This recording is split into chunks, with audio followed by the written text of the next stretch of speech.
নমস্কার, জি24 ঘন্টা আপনাদের সকলকে স্বাগত জানাই। বাংলা at 8 নিয়ে আপনাদের সঙ্গে রয়েছে আমি আহেলি। শুরুতেই চোখ রাখবো দিনের বাছাই করা সেরা কিছু খবরে। কসবাকাণ্ডের প্রতিবাদে আসানসোলে বিজেপির পথ অবরোধ ঘিরে উত্তেজনা। অবরোধ তুলতে গেলে পুলিশের সঙ্গে বিজেপি কর্মীদের বচসা, ধস্তাধস্তি।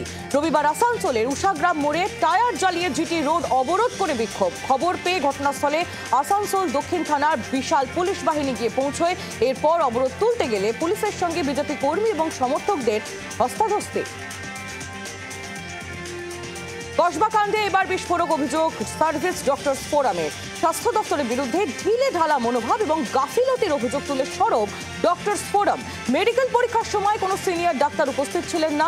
নির্যাতিতার মেডিকেল পরীক্ষা করেছেন একজন জুনিয়র চিকিৎসক। একজন জুনিয়র ডাক্তারের পর্যবেক্ষণ এবং রিপোর্ট সব সময়ই একজন অভিজ্ঞ এবং দক্ষ প্রফেসরের মতো নিখুঁত হতে পারে না। এই অভিযোগ করে স্বাস্থ্য দপ্তরকে কাঠগড়ায় তুলল সার্ভিস ডক্টরস ফোরাম।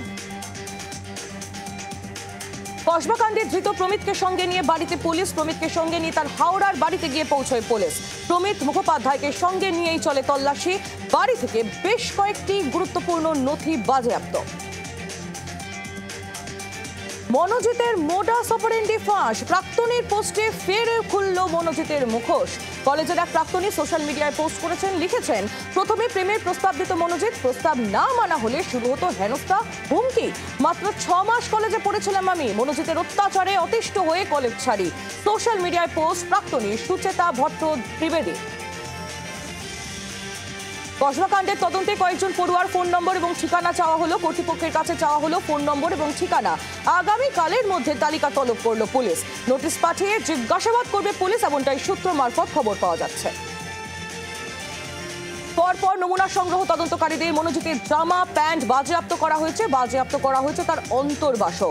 মনোজিতের বাড়িতে গিয়ে তার পোশাক বাজেয়াপ্ত করা হয়। জামা প্যান্টের ফরেন্সিক টেস্ট হবে।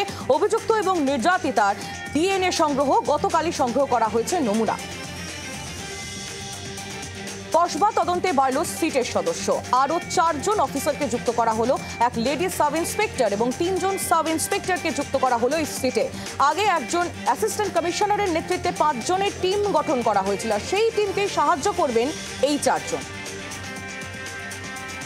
মোবাইলের ভিডিওর পর এবার কলেজের সিসিটিভিতে মিলেছে অভিযুক্তদের বিরুদ্ধে জোরালো প্রমাণ। ছাত্রীকে টেনে নিয়ে যাওয়ার সেই ছবি ধরা পড়েছে ফুটেজে। গেটের কাছে লাগানো সিসিটিভি ফুটেজে ধরা পড়েছে সেই ছবি। দেখা গিয়েছে ব্যাগ নিয়ে হন্তদন্ত হয়ে গেটের দিকে হেঁটে আসছেন ওই তরুণী। তার পিছনে পিছনে আসছিলেন মনোজিৎ এবং তার 2 সাগরেদ। তারা ছাত্রীকে টেনে নিয়ে যাচ্ছে কলেজের ভিতরের দিকে। তাকে টেনে নিয়ে যাওয়ার পর বেশ কিছুক্ষণ পর ছাত্রীকে বেরিয়ে যেতে দেখা যাচ্ছে। পরে একে একে অভিযুক্তরাও বেরিয়ে যাচ্ছে। এই ছবি ধরা পড়েছে সিসিটিভি ক্যামেরায়, এমনটাই সূত্রের খবর।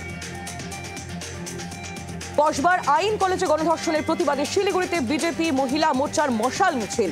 মশাল মিছিলটি শিলিগুড়ি সর্দার হাসমি চক থেকে শুরু হয়ে শিলিগুড়ি হিলকাট রোড হয়ে সেবক মোড় থেকে শেষ আগের জায়গায় শেষ হয়। বাংলার আওয়াজ, বাঙালির আবেগ, জি24 ঘন্টা।